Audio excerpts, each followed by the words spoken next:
Welcome back to Shatter Our Souls with Novaria. Today we are tackling Metroid Prime 3's first major boss in the form of mogenar, as well as the last little bit of the main quest prior to fighting the boss. So, recently I've been looking into what it is that brought Prime 4 to the forefront. And I'm realizing that Metroid Prime 4's opening cinematic that they were showing off with Silex with Metroids on either side of him suggests that we're going to be getting more of this particular hunter. But it also begs the question, how many hunters actually survive the incident within Metroid Prime hunters? Now, this sounds kind of silly. Of course, the hunters survived their altercations with Goria in the finale. But outside of Samus, in Metroid Prime Hunters, there was next to no information that was passed on about whether or not the rest of the hunters actually survived. If we are to go with the mentality that they all survived, fantastic, that's great. But now we have more questions than we do answers. Each of the original hunters in Prime Hunters had something that drove them. And so each of them theoretically may have a future arc in this franchise. Samus, there are two anti-aircraft turrets protecting the generator. Your ship will not be able to get a clear shot while those guns are active. The first hunter that we come across within Prime Hunters is one by the name of Candon. Candon is an experiment.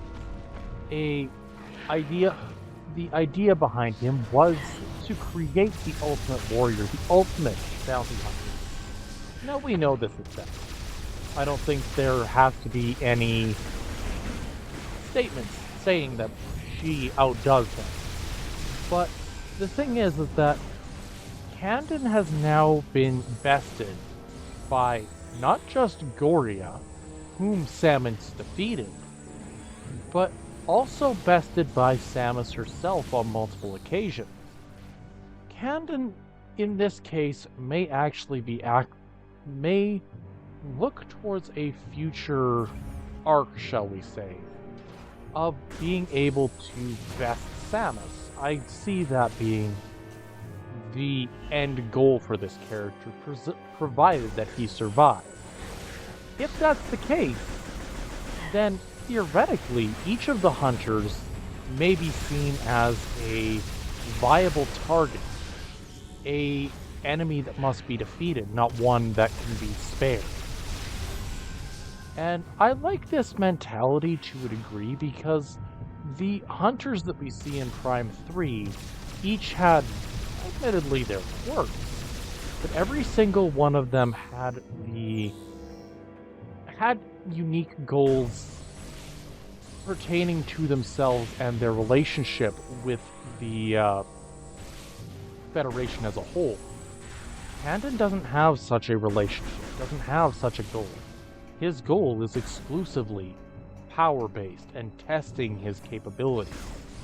It's only by effectively defeating Samus, or truly being defeated, that he will be taken out of the equation.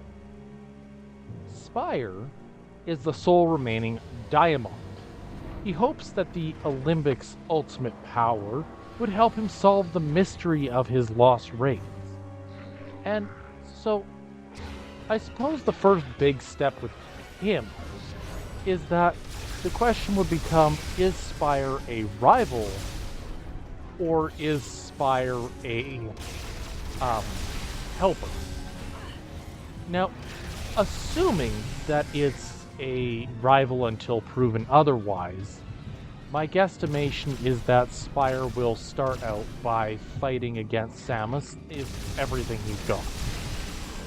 But there could theoretically be a conversation, something quick, something easy, that ties Spire's goals with Samus, allowing him to be a helper of sorts, somebody that Samus could theoretically have a positive relationship. But this is assuming, again, that he isn't solely focused on something like revenge, such as what Candon did. We know that Silex is interested in fighting back Federation. Is very anti-Federation as a whole. While he does use stolen Federation tech, his whole circumstance kind of revolves around his capabilities of being something potentially more. And I gotta say, I do like that. Weevil was created by the Space Pirates. He is a cybernetic warrior that started as a member of the Space Pirate Special Forces. He ended up getting injured in a battle with Samus way back in the day. And he has been reconstructed to be a more powerful version of what he was, now completely fused with his power suit. Theoretically, he probably was aiming for the ultimate power to deliver it to the Space Pirates. That's kind of the Space Pirates' militaristic ideals at play. But Weevil is, I think, also driven by anger. And so I can see Weevil in much the same way as some other hunters, searching for a way to fight Samus on a one-on-one once again. This is kind of probably going to be a common theme, with the hunters in Prime 3 having been positive interactions turned negative. I can see the hunters in Prime 4 being negative interactions turned more so. And this is all speculation because there is no information that we can really use to get further. But that is something to note, simply that we don't have any further information than what very basic cutscenes that they have shown at this point in time. The next hunter is actually one that might be more positive for Samus than negative. And this, of course, is Noxus. Now, Noxus is part of the reclusive Vozon race.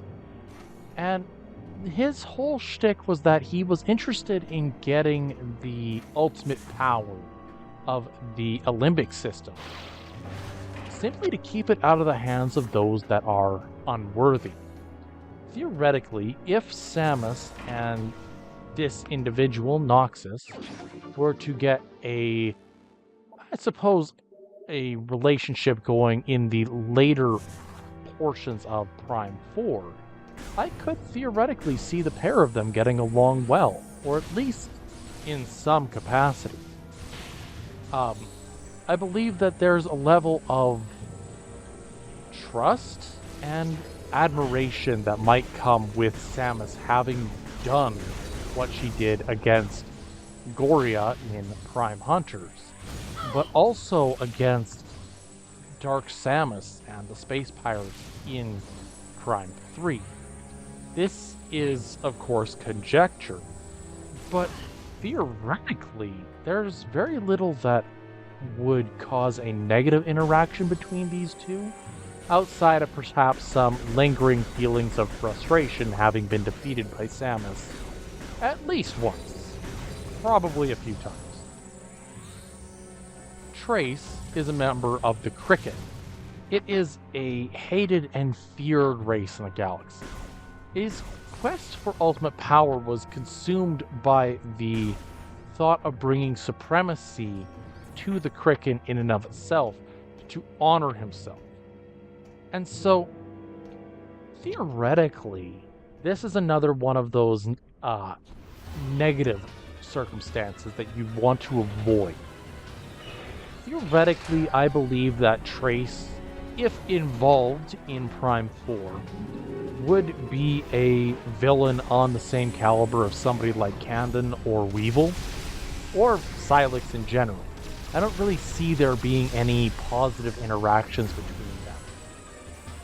them. Simply because of the nature of what Trace actually is.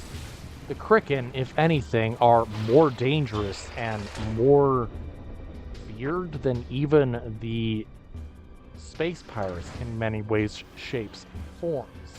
The difference is that the space pirates have numbers on their side, where the Krakens simply do not.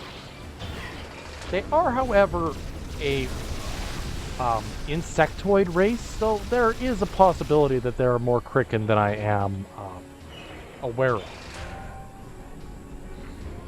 Anyway, this is that's kind of the end of my, I suppose, speculative side. I figured that in a week and a half, when the next Nintendo Direct comes out, I believe it's like the 4th of April, we're gonna get more information. And when we do, it is going to be a huge, it is hopefully going to be big for the Metroid Prime fandom. Because, if I'm being honest, I don't exactly want to see Metroid fall by the wayside the way it did after 2010. And that's going to be a really big problem, I think. At this point, I believe that Nintendo has been as transparent as they can with what they have. But the issue is Metroid Prime 4 doesn't exactly have the biggest, I believe it's going to have a lot of hype and a lot of speculation, a lot of just people wanting to see what the game has to offer. And I personally agree with that statement. The issue is that it has been in development for so long that it becomes difficult to say for certain what the end result is going to look like. I personally would like to say that the end result is going to be this absolute unit of game. That the last, I don't know, 5 to 7 years of waiting are going to be worth it. But I believe that it's also going to be a situation where the time that it has been in development could also be a detriment to its reception. People are going to have a very high regard for what this game is likely to be. Both because of the game that it is, as well as the franchise it is from, but also due to the length of time that it was in development. I personally will treat it like any other game. But because of the length of time it's been in development, some tend to inflate what they expect for the end results of a particular game in development. So it's hard to say. I hope it does well. I hope that this brings in a new Metroid renaissance in the same way that Metroid Prime did in the initial, or in the early 2000s. I hope we get that. Because the alternative is we end up with a situation similar to 2010, where we got a game that followed up one with middling perception, and that's kind of scary in my world. I would like to see this franchise continue to grow. But I know that the stories that have been told up to this point are not going to be as readily followed up compared to some of the... are not going to be followed up in the same way as the prior ones. Where the Prime trilogy focused in on Samus's battle against Phazon in and of itself, Prime 4 is looking more at, I think, following up the Hunter storyline. This is again conjecture, this is theory crafting. But that's one of the few loose ends we have left. That and Silex's ship following in the post-credit scenes of Prime 3. It seems to me like there is more to it. But, again, it all depends on perception and reception. I want to see more Metroid. I want to see this franchise flourish. Anywho, the final generator has been destroyed. And here we are getting into the battle against the first of the quote-unquote seed bosses. And seed bosses are typically stronger than just random I'm fighting an enemy on the or out in the open bosses. But I think there is a little bit of growing pains that we've got to go through. First and foremost, up till this point, each boss has been trying to focus in on making sure that the player is aware of their controls, making sure that we are paying attention to the controls, making sure we are getting our healing in, making sure that we are not overstretching ourselves, and that we are looking for patterns and using the scan visor in a way that is positive, in a way that informs the player of enemy weaknesses. Mogenar is the next boss, and it's kind of a different beast altogether. The easiest way to describe Mogenar compared to other bosses thus in the franchise is that Mogenar is the final boss of Agon Wastes. It is effectively fighting Flagra in Metroid Prime. These two bosses act as a major opponent that takes a departure from the more standard find a way to deal damage in general bosses and more into puzzle bosses, where it becomes more about learning how to manipulate and the circumstances to your benefit. Flagra had it where Samus had to shift the mirrors in the room itself so that there was not direct sunlight on this overgrown man-eating flower, and then attack the roots. Getting it to fall over is only half of the battle.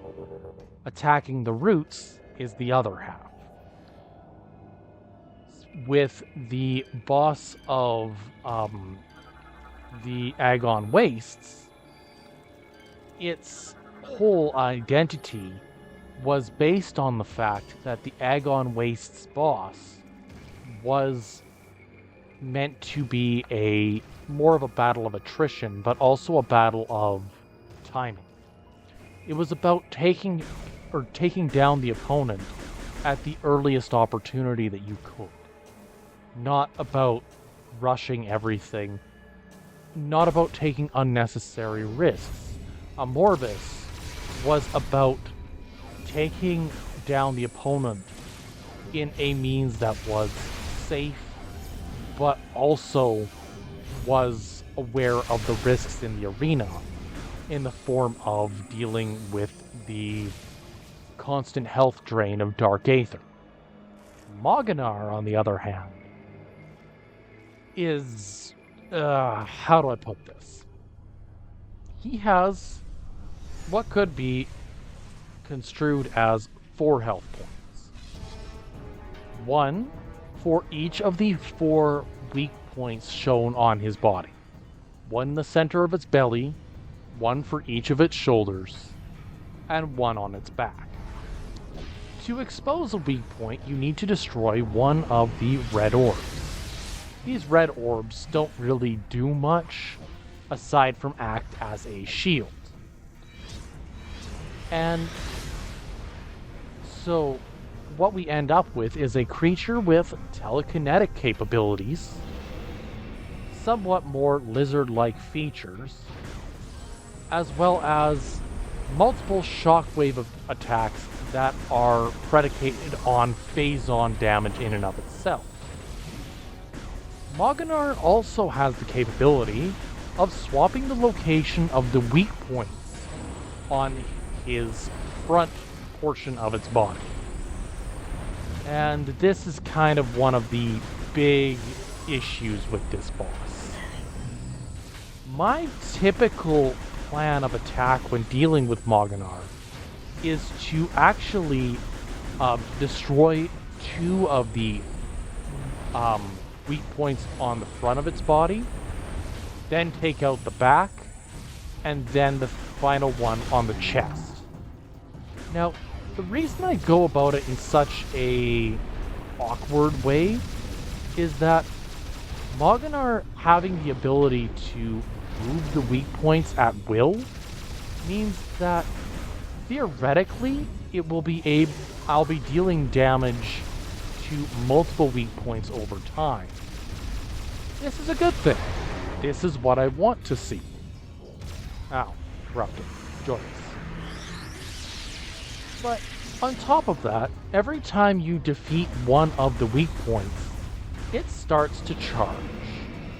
Now, the shoes it wears are kind of ridiculous, but it is a phase-on crystal surrounding the base of its feet, which act as an extended power source.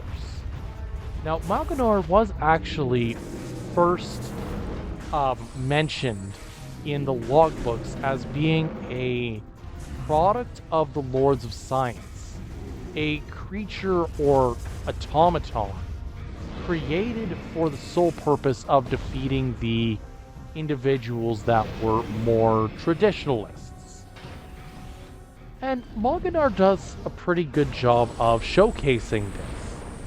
It was an automaton that had high fuel consumption needs.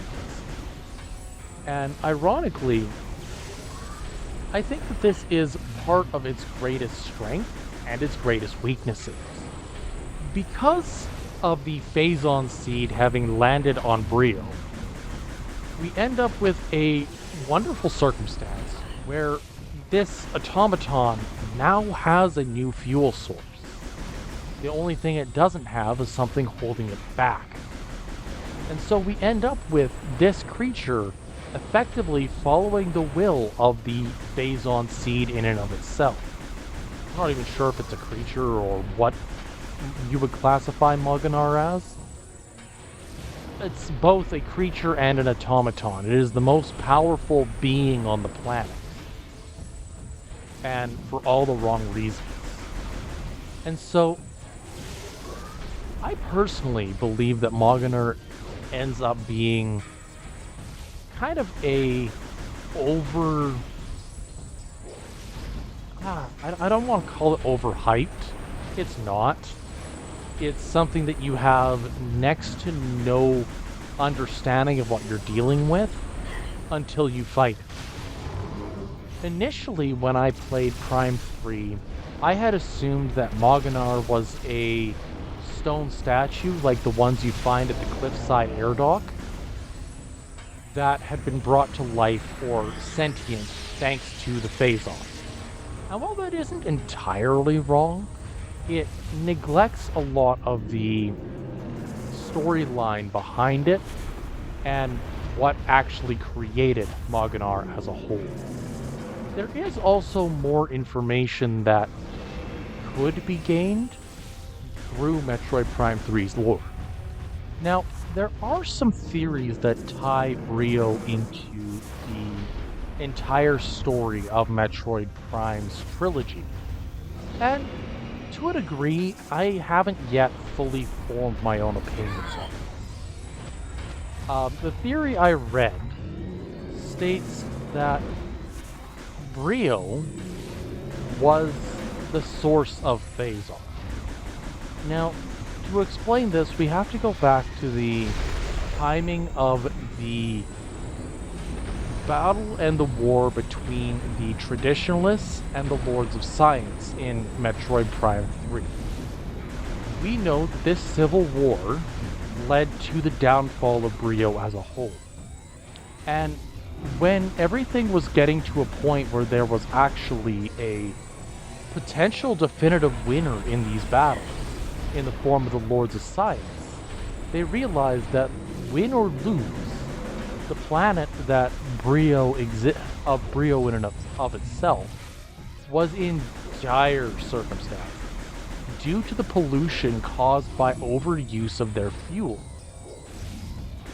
This, of course, led the Lords of Science to decide to take the route of saving the planet of Bryyo, at least as much of it as they could, and taking as much of the pollution created by their fuel sources by in general and firing it off into space. We don't know where it ended up. And while some might say, oh, it was just fired into a random star, boom, bada bing, bada boom, it's done, the battle's over, and the pollution that they had just fuels their star for another, 20 seconds? The reality is that we don't know. And that this particular theory states that the pollution from Bryyo ended up crash landing on Faith. Now, this I both like and dislike. I think that it ties in Bryyo nicely, but it doesn't fully address everything. This pollution would have to have been significant enough to have created effectively a somewhat parasitic creature or being that also created a self-reliance. So they followed up with this. The X-Parasite, or the X-Virus as they called it, ended up on this same planet of Phase, and it took in this pollution and it mutated into something that wasn't quite sentient, but also could control other beings to do its bidding. Effectively, spread itself through the galaxy as what the X-Parasite actually aims for. Fine, I get that. And we end up with a, I suppose, new circumstance and a new problem then. Where do the beings that are tied to this come in? Well, it states that the Chozo of Talon 4, prior to their more humble... Oh my goodness, I'm almost dead. Prior to their more, shall we say, humble dwellings, they were more technologically advanced, and they needed energy. And so they created something that could, theoretically, create infinite energy. But, much like the Metroids, it also kind of went out of control. This being, this thing that they created that could create near limitless energy, was the Metroid Prime. Okay, again, we can kind of tie the various stories of the planets together using this. The Metroid Prime, in this case, was sent off in the same way that the pollution from Bryyo was, and happened to fall upon the same location. Again, this is something that I disagree with. I do believe that there is more to it, but my theory states more so that the X-Parasite evolved simultaneously with a form of radiation, or along with something that they couldn't destroy, something they couldn't take over. And so it became a more docile version of itself to destroy its number one predator. Ironically enough, its number one predator being the Metroid, becoming 100% dependent on it, is something that the X-Parasite as a whole would actually be interested in. So, there is a lot to that. I think there is merit to it, and I'm not sure whether I fall on either side of it. It is possible that Prime 4 will look into the origins of Phazon as a whole. It is possible that Prime 4 won't really look into either of these situations. And it's possible that we may never know where Phazon came from or how it came into existence to begin with. But I'd like to think that at the end of the day, we're gonna get something that truly showcases the ingenuity of these storytellers and the worldview of Retro Studios as a whole. I don't know what direction Prime 4 is going. I will tend to theorize and speculate because I've been staring at that one trailer for years, hoping to find something, anything, that we can get a piece of information on. Something, anything that could lead in the direction of understanding what the future of this franchise holds. And I'll be honest, I have no idea. But if patience is key, if patience is a virtue, then I believe that we will end up with something that is truly remarkable and immaculate in its own way. If you can see here, mogenar itself is excessively long. Now, part of it is because I took way too much damage too early, and I'm still trying to deal enough damage to mogenar to actually break its shoulder pads. And to be honest, I think that's why I found mogenar as difficult as it was within the franchise itself, is mogenar is built, I don't want to say that it's, stereotypical, it's built different, but comparing mogenar to other bosses in the franchise, it really fits the mold of an enemy that has limited weak points. And due to the nature of it closing its weak points on a regular basis, means that I can only get in 1 or 2 hits before it starts to deal damage again and starts to recover from the damage that's been done on these weak points. So I'm finding that this boss ends up being a bit of a slog simply because I can't actually hurt it. Oh, there we go. I say that just before actually being able to deal damage to it. But in the time it's taken me to deal with one of its weak points, I have somehow also managed to fully let the other one get to its full health again. Come on.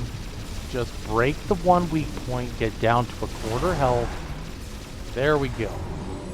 One weak point left. mogenar is, I personally found, the hardest of the seed bosses throughout the entire Metroid Prime. And the reason is just because it is so bulky by comparison that it's difficult to actually get anywhere fighting. Whereas when I battled the boss of Skytown, Helios, the last time, I ended up beating it in, I think it was 2 minutes. mind you, on normal mode, it feels like Mogenar, more than other bosses, has an inflated health pool, simply because I can't deal damage to it using traditional means, and I'm stuck effectively waiting for healing items on top of dealing damage to its one and only weak point now, or trying to break the shield over its weak point. There's something about Metroid bosses that I think is starting to wear on me a little bit. And it's that Metroid bosses in the Prime trilogy have circumstances that they are immune to damage. And while it didn't necessarily bother me prior, it is something to note that with further play and actually going through these games again, it is becoming a little bit tiresome. I'm fighting this boss now for close to 20 minutes? And have just finally broken its third weak point, or final weak point over. And yet, because of the nature of the boss not giving much in terms of items for recovery, I don't have the resources necessary to actually deal damage to it. And so, it's, I suppose, artificially inflating the length of the boss battle, because the boss itself isn't necessarily weak to anything. Now, I'm going to poke at Prime 1 for a moment. We had the Parasite Queen, which was a creature capable of fighting Samus one-on-one. Fine. But at no point in time was it ever truly invulnerable. You couldn't necessarily do any damage to its weak points very easily, and you definitely had to have a little bit more planning involved. But there was nothing stopping you from fighting it mano-a-mano for the entire duration of its battle. Prime's next bosses were the Hive Mecha, which again, you could theoretically do damage 24/7 to it or its helpers. And that's not a bad thing. And in between each phase, while the Hive itself went through invulnerability phases, there was always something you could do to start whittling down your opponent and get further into the battle. Look at the next boss in the form of the Incinerator Drone. It was teaching the basics of dodging and movement, as well as throwing smaller enemies at you. Flagra had it so that you could continuously do something towards defeating it. Even if it was just stunning the boss by dealing damage to it directly, there was always something. But I've been peppering this thing for 20 minutes straight, with questionable results at best. It just, to me at this moment in time, it just feels excessive. And it could very well be that I'm just not good at video games. I think that's a pretty fair statement to make about me at this point. I am not good at video games. But in the same vein, in the same breath, this boss is, I think, questionably designed as well. By having it only vulnerable to one type of damage, requires you to be on top of your game at all times. And that's a good thing. But requiring you to have a certain percentage of your health at all times to even be able to land a hit, to actually start dealing damage to the beast is frustrating. Anyway, Mogenar's probably going to try to heal again here. Yep, called it. So we'll just take this, do a little bit of a jig here, and destroy the second one before it gets absorbed. And now, hopefully... Oh, yep. We're going to lengthen the battle some more. Oh, there we go, and it's finally defeated. Oy vey, that was painful. One thing I do like about the story of Prime 3 as a whole actually has to do with the nature of Samus's quote-unquote corruption.